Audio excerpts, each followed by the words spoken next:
I came home early to my wife crying. My son forced her to sign fake papers, so I called cops.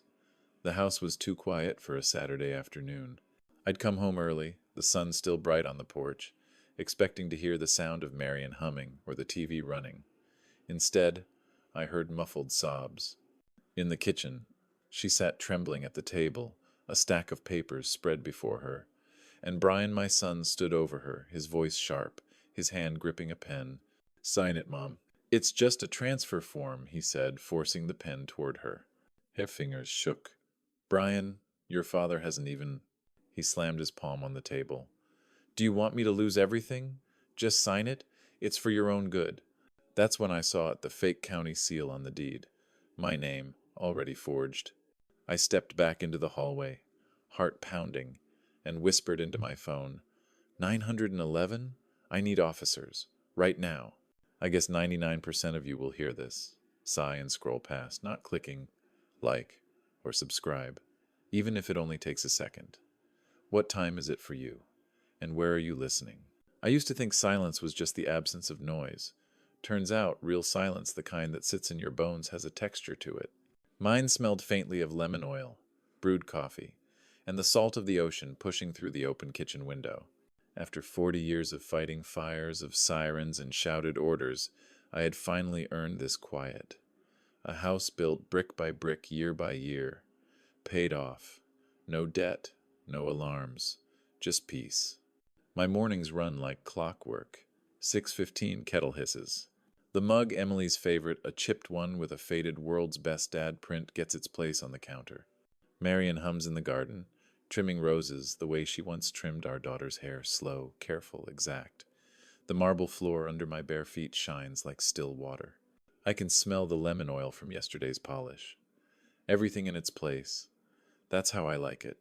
That's how she liked it too. In the study, light falls across my oak filing cabinet, the one I bought when we first moved here. Heavy, square, unyielding. Inside, everything that matters. The deed to the house, our living trust, insurance, Emily's school awards, a few letters she wrote from college before the accident. The top drawer is labeled Deeds and Title. The label's edges are worn smooth from the number of times I've touched it, maybe to reassure myself that order can still exist in a world that lost her. Sometimes I catch Marion watching me when I rest my hand on that cabinet. She doesn't say anything, she just knows. There's a quiet agreement between us. As long as that cabinet stands, our life stands too. The phone blinks with a new voicemail. "Hey, Pops," Brian's voice says, bright, confident, the tone he uses when he's selling something. "Got a cool idea for you guys. Call me when you get a minute, yeah?" My stomach tightens before I even hit replay. He sounds good. Too good. That kind of cheerfulness usually comes with a request on the tail end. Marion peeks in from the hallway, her gardening gloves still on. "He sounds better lately," she says softly. "Yeah," I answer, keeping my voice even. "Maybe." I rest my hand on the filing cabinet again, just to feel its solidity.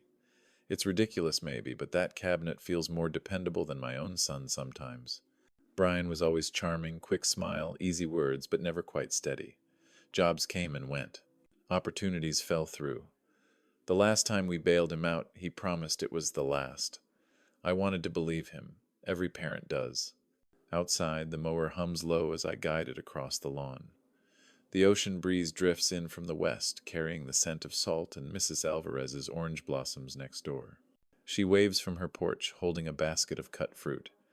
"Beautiful day, Mr. Hale," she calls. "It is," I reply, and it is on the surface. The grass is trimmed, the sun is steady, the house gleams. But under that calm, there's something restless, like a storm you can't see yet but know is forming somewhere offshore. Back inside, I wipe down the marble again. Not because it needs it, but because keeping order keeps me sane. Marion is kneeling by the roses out front, her hat tilted just so, her body still strong but moving slower these days. Watching her, I think about how everything I care about fits inside these walls, and how easily one careless act, one signature, could undo it all. I return to the study, slide the cabinet drawer shut, and turn the key. The lock clicks, solid and final. The brass key feels heavier than usual in my palm. Maybe I'm imagining it, or maybe it's warning me. I slip it into my pocket and glance at Emily's photo, her smile frozen at 22, the light behind her eyes bright and sure. "Protect what's left, Richard," I whisper. "Protect it." The phone rings again. Marion calls from the garden. "It's Brian." I close my eyes for a moment, steadying my breath. I didn't know a simple phone call would pry at that lock more than any crowbar could. The next morning started like most others. Coffee, sunlight sliding through clean glass, the low hum of the refrigerator filling the silence between Marion and me. I was reading the paper when my phone lit up Brian. For a moment, I just stared at the screen. There's always a small calculation that happens before I pick up. How much patience do I have today? "Hey, Pops!" His voice burst through like he was calling from a commercial set. "How's my favorite firefighter?" I leaned back in my chair. "Retired," I said. "And just fine, Brian. What's up?" He chuckled, that nervous salesman laugh I'd heard since he was 16. "Listen, I've been thinking, you guys have that amazing backyard perfect deck killer view. Jess was saying we could come by this weekend, help you clean up a bit, maybe stain the railings. You've been meaning to do that, right?" I could hear Jessica's voice faintly in the background, giggling about good lighting. That was my first clue. Whenever Brian mentioned help, it usually came packaged with a favor, and when Jessica chimed in, it meant content her online brand. Before I could respond, he added softly, "Dad, Emily would want us all together this weekend. You know she hated seeing you lonely." Emily's name hit like a quiet punch. My hand froze around the coffee mug. He used it so casually, as if my daughter's memory was some family coupon code redeemable for access, good until I ran out of guilt. I didn't trust my voice, so I stood and walked to my study, closing the door behind me. The leather chair sighed. As Saturday, I opened the voice memo app on my phone and hit record. It's legal in this state one-party consent. I wasn't planning a trap. I just knew better than to trust my memory when emotions were involved. "Brian," I said evenly, "that deck doesn't need a crowd." "You said a few friends?" "Yeah, just 2 or 3. Jess might bring her camera. She's doing this new family series thing. You'll love it. It's all positive energy. Emily hated how serious everyone got about rules." "You gotta relax, Pops." "Positive energy. My daughter's name." "A camera." Every phrase designed to disarm. I exhaled slowly. 2 hours, I said. "No drinking, and no cameras in the house. You can stay outside, help with the deck, then you leave." There was a pause, a calculated one. I could almost hear him grinning through it. "You're the best, Pops. Seriously, you'll see. It'll feel good to have laughter back in that place." Laughter. I'd had laughter here once, before the house became a museum of absence. We hung up. The quiet afterward felt heavier than before. I replayed his tone in my head, upbeat, practiced, rehearsed. There was a new polish to it, the kind that comes from someone who's learned to mix sentiment with self-interest. Marion poked her head into the study, still in her garden hat.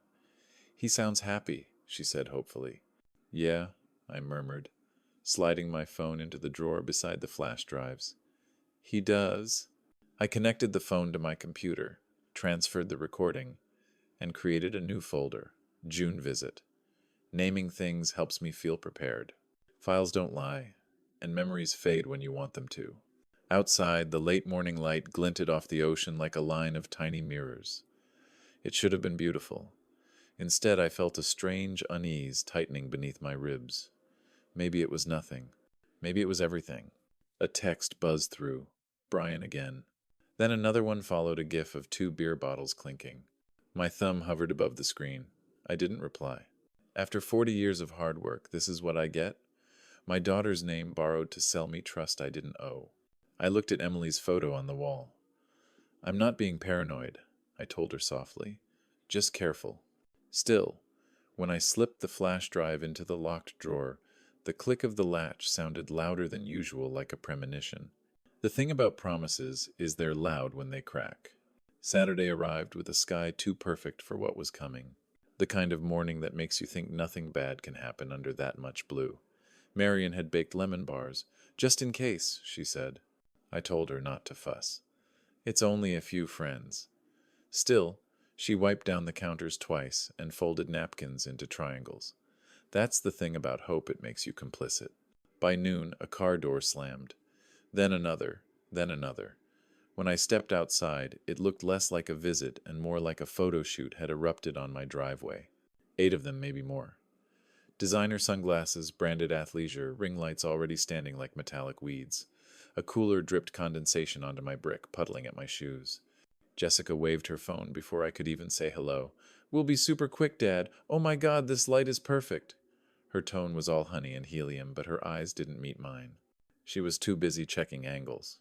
Brian appeared behind her, grinning like a man who'd already been forgiven. "Dad, relax. Everyone's helping. Jess brought her team. They'll make the deck look amazing for your listing." "What listing?" I asked. He didn't answer, just opened the cooler and cracked a beer. 2 hours, right? Inside, my kitchen was already a crime scene.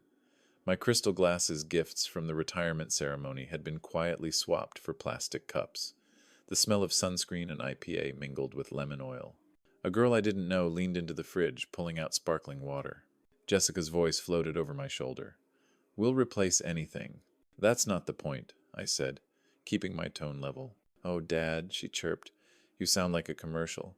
She laughed and walked off toward the living room before I could reply. The family room thumped with some surfy playlist, bass rattling the framed commendations on the wall. Someone kicked off Sandy's shoes, leaving a trail across the rug Marion vacuumed that morning. "Shoes, please," I said, steady, not loud. "This isn't the beach." Brian grinned at the group. Dad's old school respect. Laughter followed, casual and cutting. I forced a smile. 2 hours, I repeated. "That's it." The words didn't land. They never do when the room's already chosen its tempo. Jessica drifted toward the upright piano, her camera still rolling. Emily's photo sat above it, her hands mid-laughter from some long-ago Christmas. Jessica adjusted a ring light to get better balance and leaned closer to the frame. "Not there," I said. She blinked, confused. "What?" "The light. Move it." She hesitated, then smiled as if humoring a child. Sure, whatever makes you comfortable." I lifted the ring light myself and set it aside. Her crew pretended not to notice. Brian raised his beer. "See? He's chill, totally chill." I turned and walked into the kitchen before the calm cracked. My hand trembled when I reached for a towel, so I busied it with wiping a countertop that was already clean.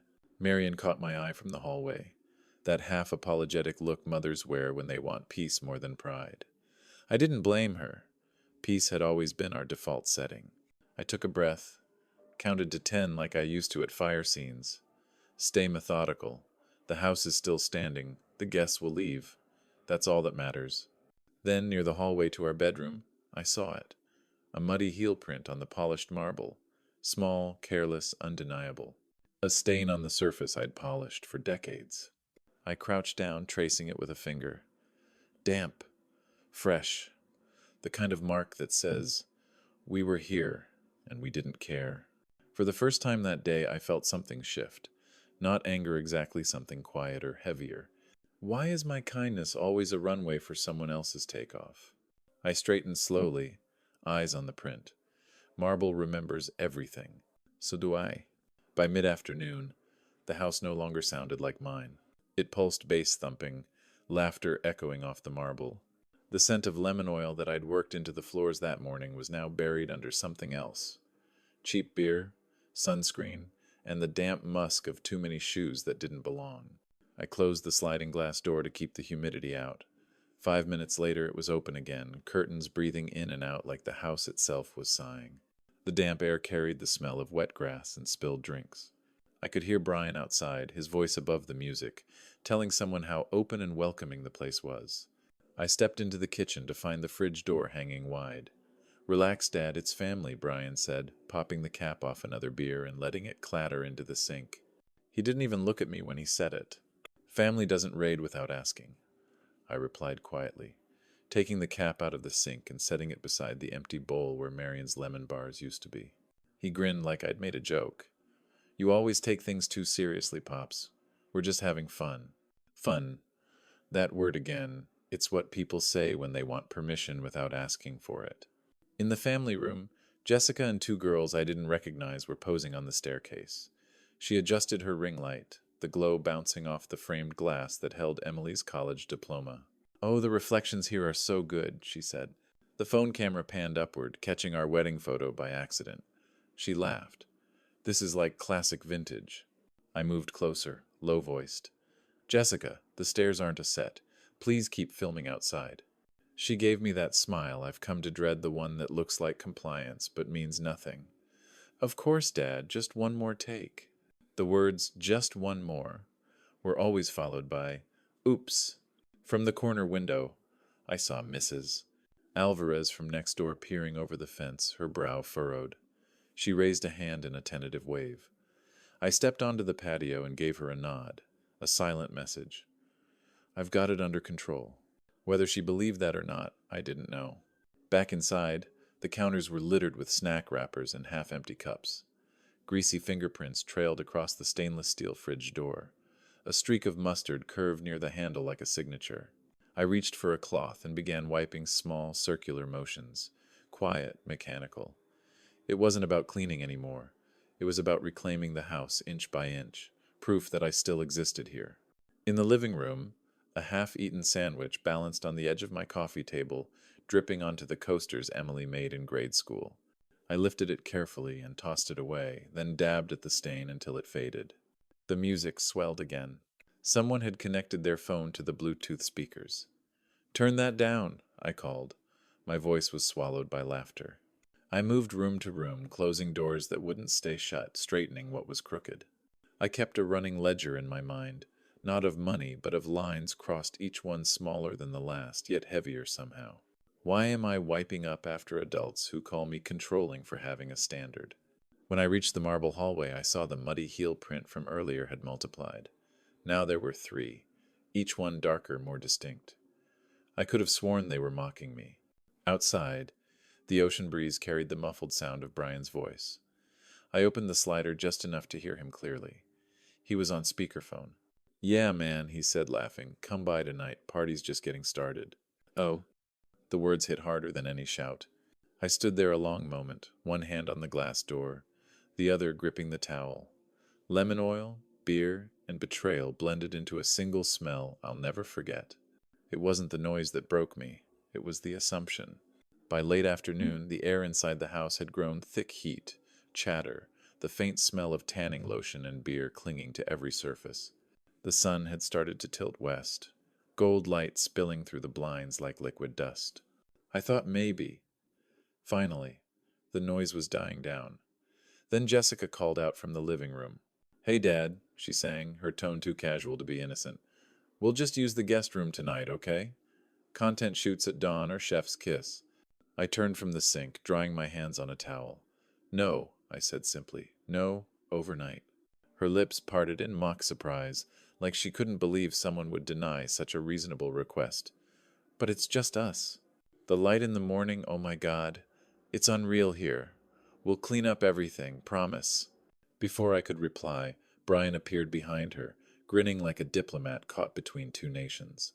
"Come on, Pops, it's just one night. You love having people around, right? Mom's cool with it." Marion looked up from her crossword, startled, caught in the middle. Well, if it's just one night." "It's not," I said quietly, sharper than I intended. "You leave by 7. "Oh."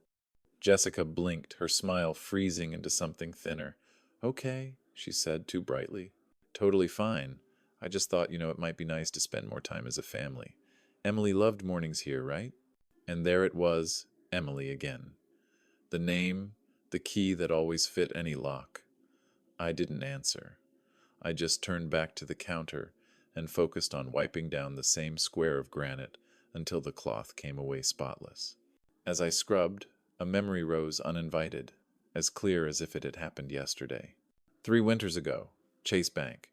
I was standing at the teller window signing a cashier's check for $12,400 Brian's credit card debt.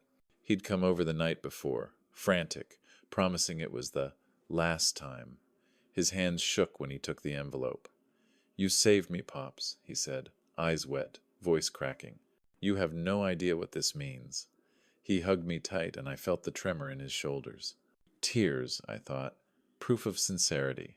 I learned later they weren't tears. They were sweat from panic. He'd maxed the card again within 6 months.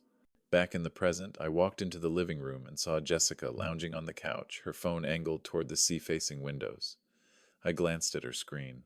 She was editing an Instagram story, her reflection glowing in the frame, the caption half-typed, "Sunset at our beach house." My throat tightened. "Delete that," I said, calm but firm. She startled. "What?" "That post. My address isn't for social media." Jessica laughed lightly, waving me off. "It's fine, Dad. Nobody cares about numbers on a mailbox."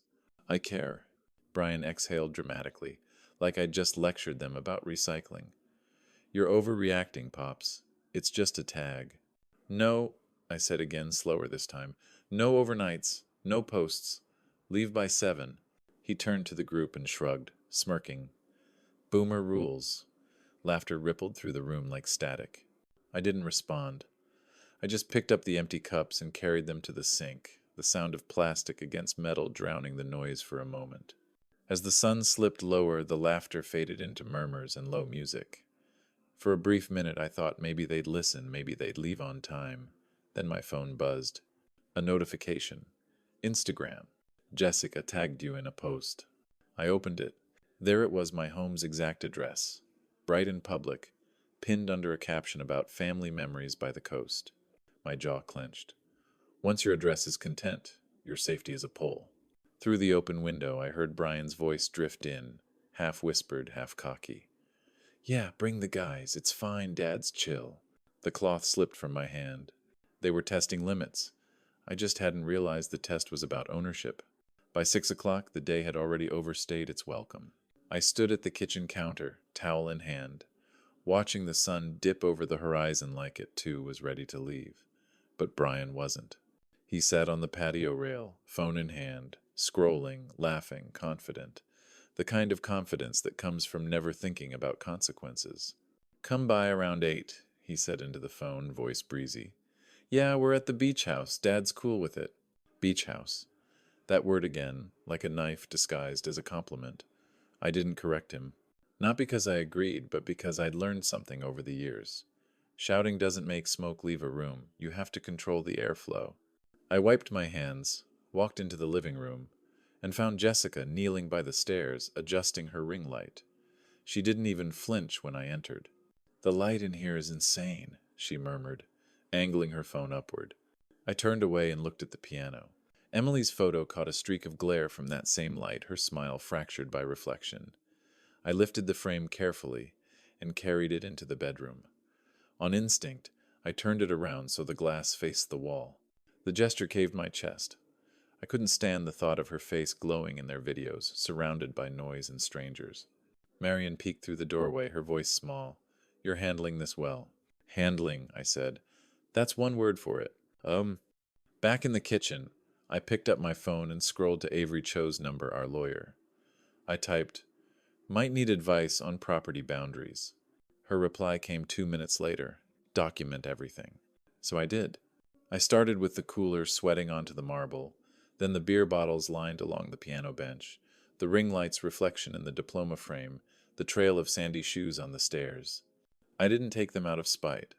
I took them because I could feel something shifting. And once you've fought real fires, you know by the smell, by the silence, when something's about to ignite.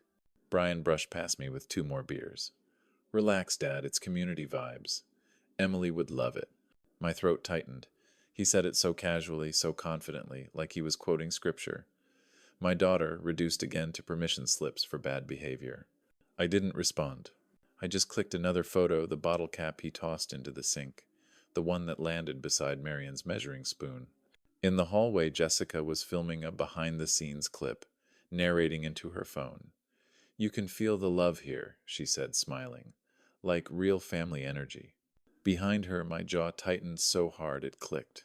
I went to the keypad by the front door and switched the alarm to chime. Every door that opened now gave a soft, mechanical ding. It sang all evening: front door, backslider, even the side patio. A soundtrack of boundaries being crossed. I told myself I was calm, that this was all still manageable. But calm isn't always peace. Sometimes it's compression, the last stable state before something bursts. At 7:45, I poured myself a glass of water and leaned against the counter. My phone buzzed. Unknown number. Text. "On our way heard it's a beach house party." I stared at it, thumb hovering.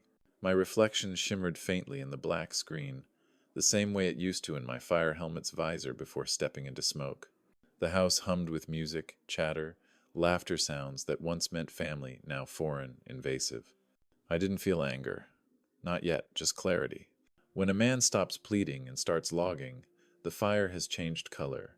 Through the window, headlights swept across the driveway. Then another set. Then another. Doors slammed. And the house inhaled strangers. By 8:30, the door chime had gone from an occasional warning to a steady pulse. Each ding announced another set of strangers.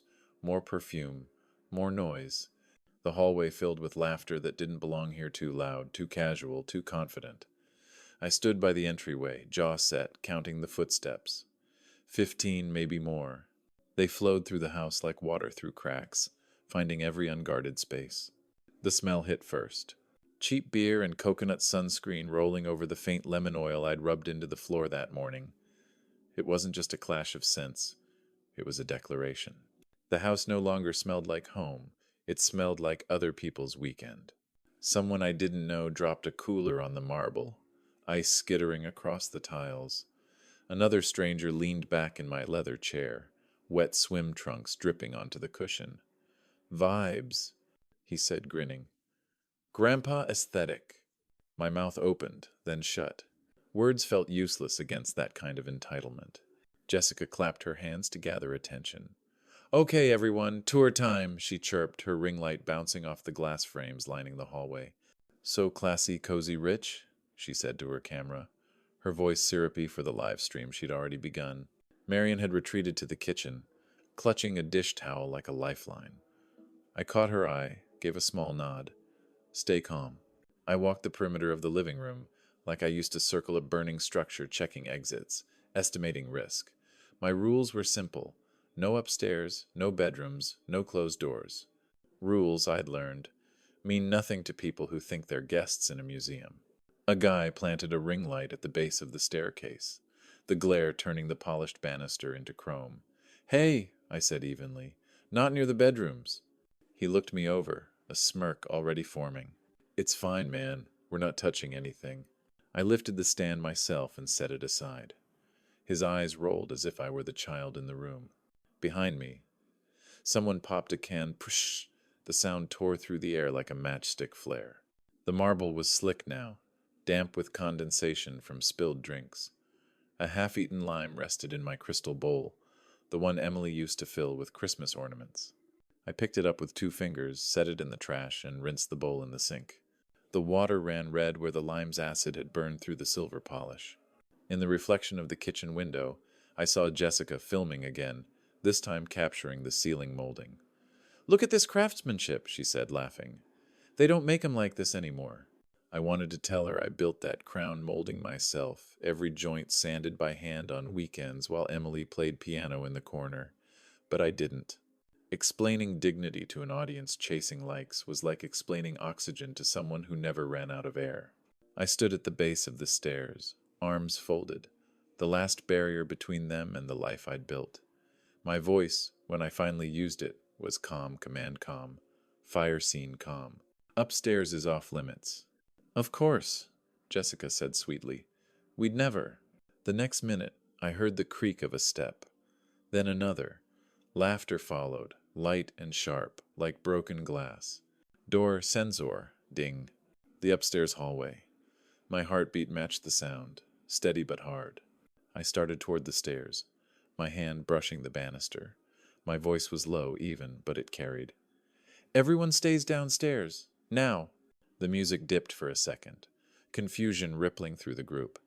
Then the volume rose again, drowning me out. Then came the sound I'll never forget, soft but unmistakable. Click. My master bedroom door, followed by laughter. I stopped halfway up the stairs. The kind of stillness that used to come right before a roof collapse filled my body. I wasn't angry, yet anger was too hot. What I felt was colder, sharper. This is how you lose a house, I thought. One exception at a time, until even you forget the original rule. Some rooms you don't enter without being invited. Some names you don't speak without washing your mouth. It started with laughter high, echoing, the kind that doesn't belong in a bedroom. I climbed the stairs slowly, one hand grazing the banister. My knees creaked, but the sound that really hurt came from behind the cracked door. Jessica's voice, bright and breathless. Guys, story time in the sanctuary, she giggled, manifesting this level of generational comfort. The word sanctuary froze me in place. That was what Marion and I had called the bedroom after Emily's funeral. It wasn't just a room, it was the one space where grief could breathe without an audience. I pushed the door open. The ring light hit first, a blinding circle of artificial daylight slicing through the calm. Jessica stood at the foot of the bed, phone raised, followers scrolling live across her screen. My bedspread was rumpled, my wife's old book displaced on the nightstand, and in her hand my daughter's shawl. It was soft cream wool folded there since the day we lost her. Jessica ran her fingers over it like it was a texture sample. Rich uncle energy, one of the commenters wrote. Hearts and laughing emojis bubbled upward. My palm found the doorframe. I could feel the pulse in my thumb, every heartbeat a warning. Emily's shawl caught the ring light and shimmered like frost. Out, I said, just one word. Even, low, final. Jessica turned, startled for a second, then smiled into the camera. "Aw, Dad, it's just for a sec. My followers love wholesome family moments." The phone turned, slow and deliberate, panning across the bed, the nightstand, the framed photo of Marion and me on our wedding day. "See?" she said, her voice sugary. "This is what we're manifesting, stability, legacy." Something inside me went perfectly still. I walked forward, took the shawl from her hands without a word, folded it carefully, and placed it back in the drawer. The air between us changed. She blinked but didn't move, her camera still rolling. "You need to leave," I said. "Oh, come on," she groaned, lowering the phone but not stopping the stream. "You're overreacting. We're just making memories." I stepped closer. "You're making content. There's a difference." For a moment, our eyes met, and I saw the quick flicker of defiance behind her polished smile.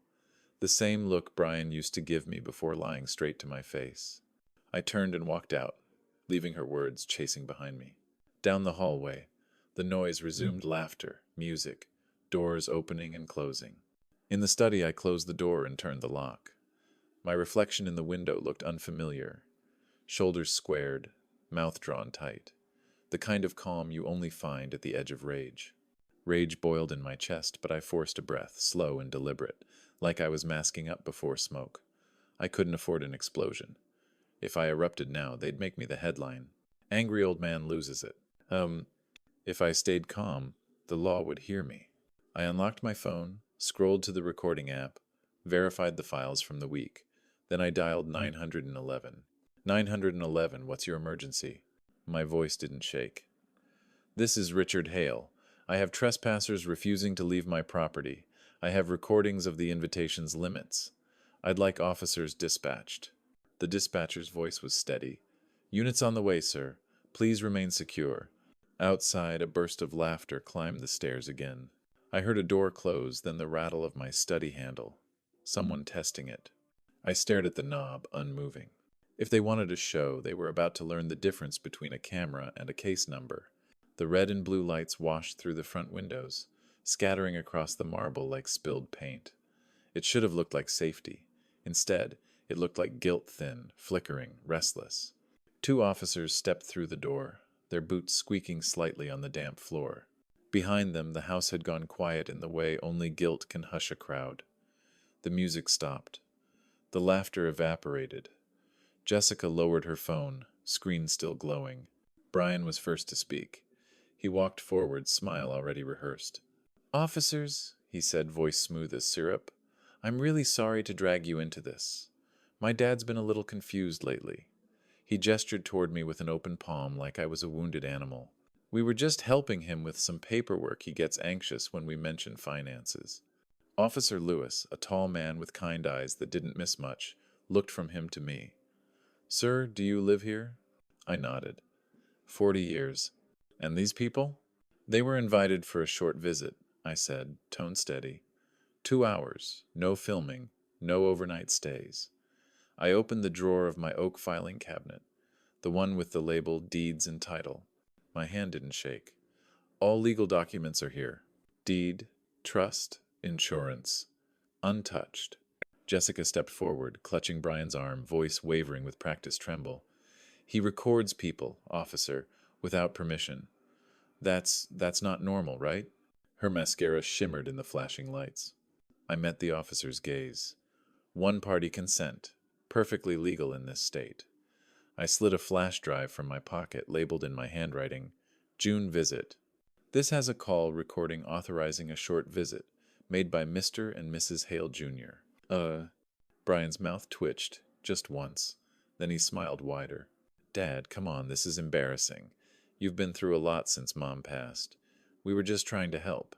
He gets fixated sometimes, keeps everything locked away. He gestured toward the filing cabinet as though it were a symptom. I'd seen this tactic before, decades of it, in different forms. Fire scenes where arsonists pretended to help, their faces lit with concern while their shoes still smelled of accelerant. I could smell deceit faster than gasoline. Officer Lewis motioned to his partner, who began noting down statements. Then he turned back to me. Sir, can you unlock the cabinet? I handed him the small brass key. Everything's organized, top drawer for property. Nothing hidden, nothing touched. He examined the papers quickly, saw the order, the labeled folders, the recent notarizations. No chaos there. Then he looked at Brian. You said you were helping him with paperwork? Brian nodded, eager. Yes, sir. Just sorting a few things before it becomes complicated. He worries about wills and stuff. Officer Lewis's brow furrowed. And you needed 15 people for that? Brian chuckled too lightly. We might have gotten carried away. Family reunion vibes. I didn't move. I let silence do the work. It's the oldest trick in firefighting. When smoke fills a room, don't shout. Let it drift until the pattern reveals the source. Jessica squeezed Brian's arm. This is so humiliating, she whispered loudly enough for everyone to hear. Officer Lewis looked back at me. Sir, he said quietly, do you have access to that call recording now? I nodded once, slid my phone across the counter, and tapped play. The room filled with Brian's own voice. Dad, Emily would want us all together this weekend. Just a few friends, 2 hours, promise. A line of static. My own voice replying calm. 2 hours. No drinking, no cameras. The recording ended. The silence afterward was a living thing. Officer Lewis met my eyes. We'll need to hear that again. Truth doesn't need to shout. It just needs to be documented. The air in the house had changed again. Gone was the noise of strangers. In its place was something heavier: accountability. The officers stood in a quiet semicircle near the kitchen, the red-blue pulse from the cruiser lights painting their uniforms like shifting loyalties. Brian broke the silence first. Look, he began, tone bright and falsely patient. We were just trying to help him. Dad's been off lately. We were helping him sign over guardianship. He can't manage this place anymore. The word guardianship landed like ash in my mouth. Officer Lewis leaned his weight on one leg. Sign over guardianship? You have legal authority to do that? Brian's smile flickered, then steadied. We were working on it, just paperwork, you know. He gets confused. Mom used to handle most of the finances. Jessica nodded quickly beside him, eyes darting to her phone as if a screen could rewrite reality. We were trying to make sure he's safe, she added softly. That this house doesn't overwhelm him. I didn't interrupt.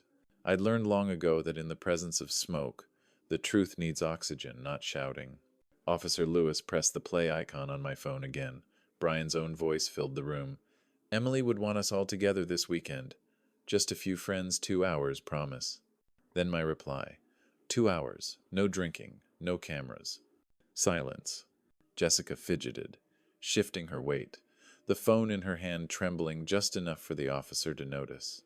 Lewis looked at me. Sir, do you have anyone who can verify your mental competency and property ownership? I nodded and tapped my phone. Avery Cho, my attorney. She picked up on the second ring, her voice crisp, even through the speaker. Richard? Are you safe? Yes, I said. Officers are here. Brian claims I'm unfit. Her tone sharpened instantly. Officer Lewis, this is Attorney Avery Cho, California Bar Number 2, 99457. My client has no cognitive impairment. His last mental evaluation and estate review were completed in April. You're hearing proof of manipulation and coercion. Brian tried to laugh too loudly. She's not even here, man. She doesn't know what's going on. Avery didn't miss a beat. Actually, Mr. Hale, I've reviewed every document in that cabinet you're standing next to, including a notarized deed and trust in Richard's name. Would you like me to read the recording timestamps for your unauthorized visit? Jessica's mouth opened, then shut. Her hand slipped from Brian's arm. The officers exchanged a look. Lewis straightened, voice cool and official now. Ma'am, sir, you're both trespassing. You were given permission for a limited visit. That permission has been exceeded. Brian's composure cracked. You don't understand. We were helping him. He's been... Pack your things, Lewis said flatly. Now. Oh? Jessica's fake tremor vanished. This is ridiculous, she hissed, snatching a purse from the counter. Brian turned toward me, jaw tight, eyes blazing with something between fury and fear. You're making a mistake, Dad. You're going to regret this. I met his gaze evenly. No, I said quietly. I've already regretted too much. Officer Lewis guided them toward the door, their voices fading beneath the steady hum of the night. The cool air that rushed in as they left smelled clean again, like lemon oil in the sea. Avery's voice came softly through the phone. You did the right thing, Richard. I'll file for a restraining order first thing tomorrow. Thank you, I said. Outside, the squad car doors shut. The lights flickered, then rolled down the street until the glow disappeared entirely. Justice doesn't roar. It signs forms. But as the last siren faded, I knew the night wasn't finished with me yet. The officers moved with quiet efficiency, the kind I used to admire on a good crew, no panic, no waste. They gave Brian and Jessica 10 minutes to collect their things. 10 minutes to dismantle the illusion they'd built around my life. I stood in the hallway while they stomped up and down the stairs, voices rising and falling like bad weather. Jessica's perfume clung to the air, sharp and synthetic, fighting the scent of lemon oil that still lingered from morning. At the front door, Brian turned, eyes flashing. You're making a huge mistake, old man, he said. We were trying to help you. Help, that word again, bent out of shape until it meant control. He shoved a duffel bag against the wall, the zipper snarling. Jessica followed, her phone raised, the tiny red light blinking in the corner. She was live-streaming the whole thing, my foyer, the officers, even me. Guys, look at this, she said breathlessly into the camera. This is what happens when you try to help family. Number free, Dad. Officer Lewis stepped between us. Ma'am, that's enough. Turn it off. She smiled at him like she was on a talk show. It's my right to record. Not if it's defamatory, he said, voice flat. And not on private property. I suggest you stop before I start writing reports with your names on them. Her smile faltered. The red light blinked twice, then vanished. They shuffled out, the hallway echoing with the clatter of their shoes. No one spoke. I didn't gloat, didn't look away either. When a fire's out, you don't celebrate. You make sure the embers can't reignite. At the threshold, Brian turned once more. We'll see who people believe, he said, voice lower now, the sweetness gone. I met his gaze. I'm counting on it. The door shut behind them. Through the living room window, I watched the police cruiser idle at the curb, then pull away. Their taillights flickered red against the street before disappearing into the dark. For the first time in hours, the house was still. The kind of stillness that should have felt peaceful, but peace doesn't hum, it haunts. I walked through each room like a firefighter, after the smoke cleared, checking corners, opening windows, breathing the air for residue. The beer smell lingered, faint but present. A lime wedge dried into the marble. A footprint marked the hallway near Emily's photo. I picked up a rag and wiped it clean. Then I poured a glass of water and sat in my leather chair, the same chair that Stranger had called Grandpa aesthetic. The leather was still damp where his swim trunks had touched. I stared at the faint ring of moisture, the dark patch on the cushion spreading outward like a bruise. The silence was heavy, almost defiant. Then my phone buzzed. Ping. A notification glowed across the screen. Facebook? Jessica Hale. Dad needs help. We tried. Pray for him. The post had over 200 reactions already. The comments scrolled faster than I could read. Sympathy, confusion, accusation. Words like elder abuse and memory loss dotted the feed like sparks jumping a fire line. I set the phone face down on the table. The blue glow still bled faintly onto the wood. Help never comes wearing arrogance. I knew that now. The hardest part of aging isn't pain, it's realizing your children can weaponize concern. I exhaled slowly. The night pressed close around the windows. A man can win a battle and still lose the story. And this story was only beginning to spread. By morning, the house felt too bright, like it was pretending. The kind of light that exposes every flaw, the streaks on the counter, the dent in the kettle, the fine dust along the window ledge. I made coffee, but it tasted metallic, like something had spoiled in the water. Maybe it wasn't the coffee. Maybe it was the silence. My phone wouldn't stop buzzing. Notifications piled up like sirens I couldn't silence. Jessica Hale. Please send prayers for my father-in-law. Early dementia's hard on everyone. 200 comments beneath. Then 400. Most came from strangers. Some from people I'd known for decades. Poor man. It's so sad when pride keeps them from accepting help. He's lucky to have such caring kids. The photos they'd posted were stills from her live stream, the shot of me in the hallway, frowning, locking my study door. The caption read, "He thinks we're stealing. Pray for clarity and healing." My hand shook as I scrolled. They'd taken my calm and turned it into madness. A message pinged from Carol, a friend from church. "We're praying for you, Richard. If you ever need someone to talk to, we're here." I stared at the words, reading what wasn't written. We believe them. The ache spread up my chest like slow fire. I called Avery. She answered on the first ring, voice sharp, awake. "I saw the posts," she said. "Don't engage, not yet. We'll gather screenshots. Everything public can become evidence of defamation later." "People think I'm losing my mind," I said quietly. "You're not?" she replied. "They just want clicks. Silence will help us later, I promise." But silence didn't feel like protection anymore. It felt like surrender. I set the phone down and walked to the living room. Emily's photo still sat on the shelf, her smile patient, unaware of what time had done to all of us. I couldn't look at her, not with the comment threads echoing in my head. I turned the photo face down. The house hummed softly, the refrigerator motor, the low groan of pipes. Ordinary sounds, but tonight they felt alive, almost mocking. The air had a different weight now, thick with digital judgment seeping through invisible wires. Another message blinked across the screen. "From Mark, my old captain. Saw some stuff online. You okay, Rich?" I typed 3 letters. "Fine," then deleted them, then didn't answer. The words in the comments got meaner as they multiplied. "If he's unsafe, the son should take the house. Someone call APS. Classic elder paranoia." They didn't know me. They didn't know the years I spent walking into burning buildings while my son partied through college on my dime. They didn't know the cabinet, the files, the rules that kept this house standing. All they saw was a screenshot of an old man locking a door.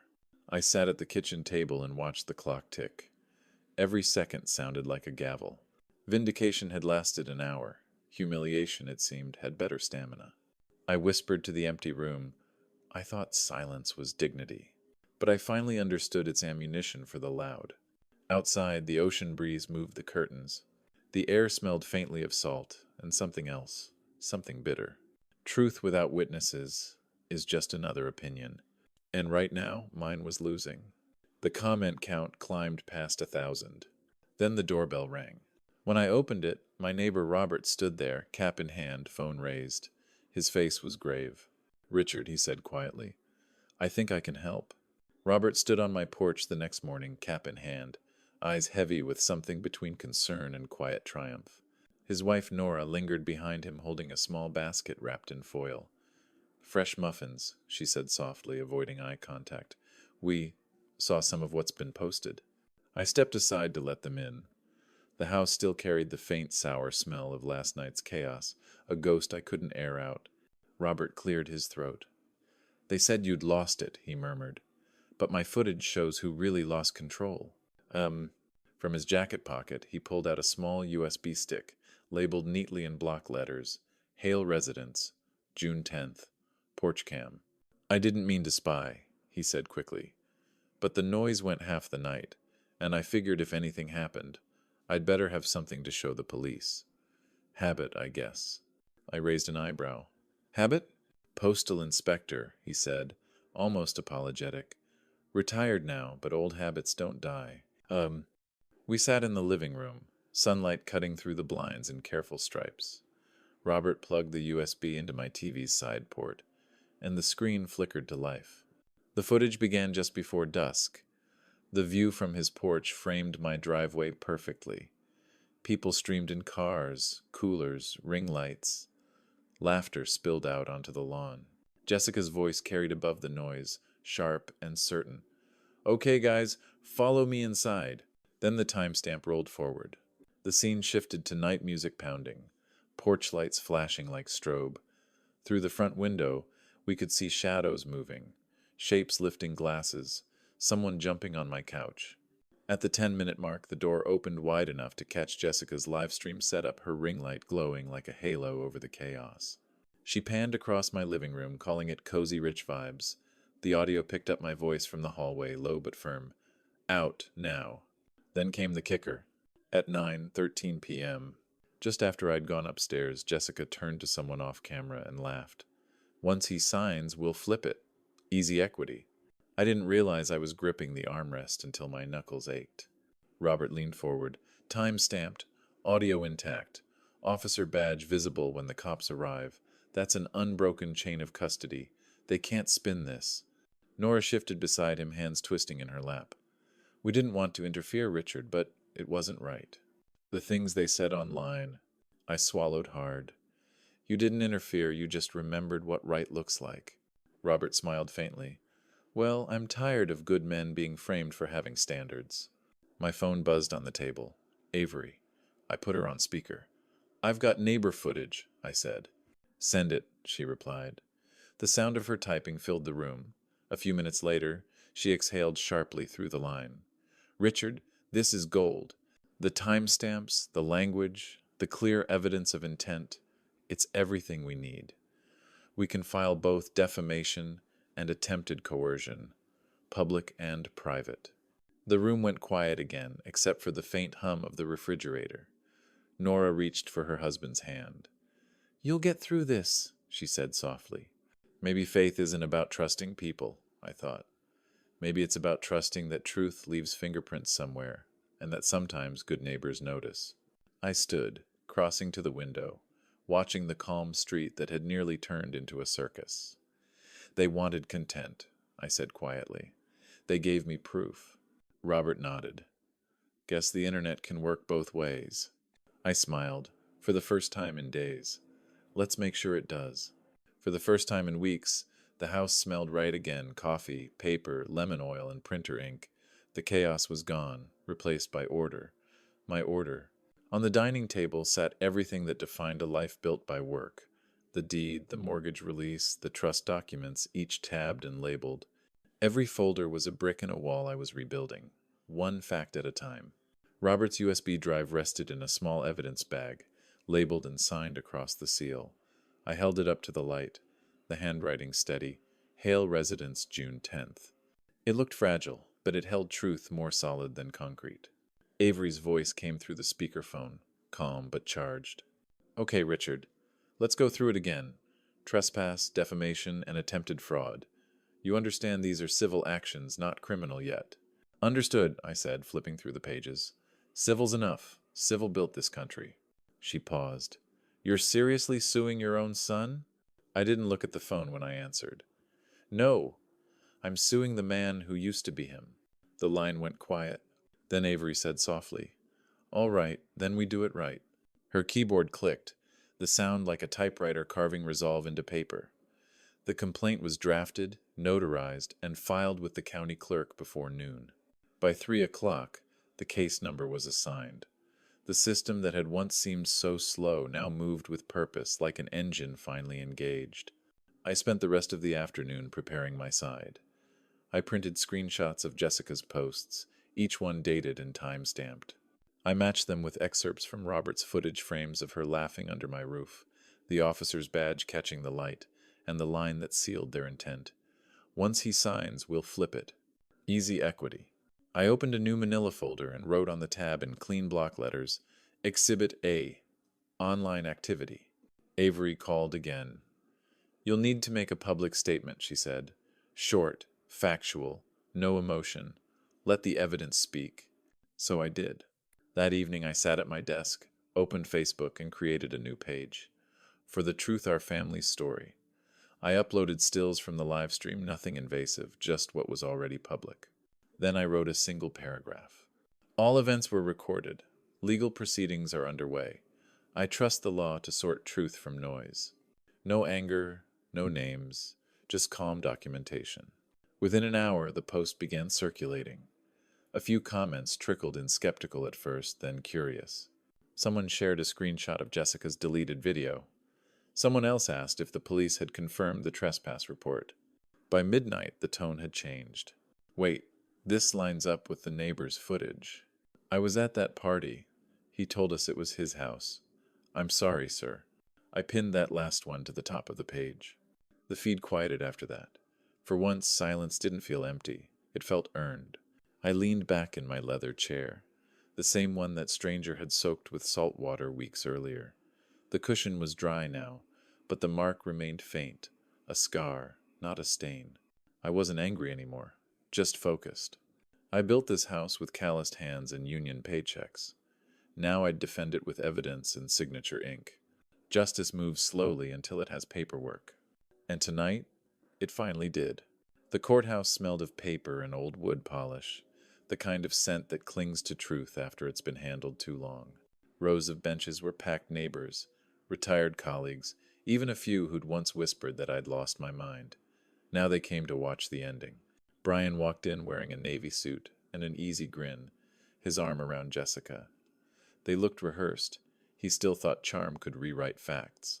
Avery began calmly, every word deliberate. Your Honor, this case isn't about family conflict. It's about manipulation and defamation.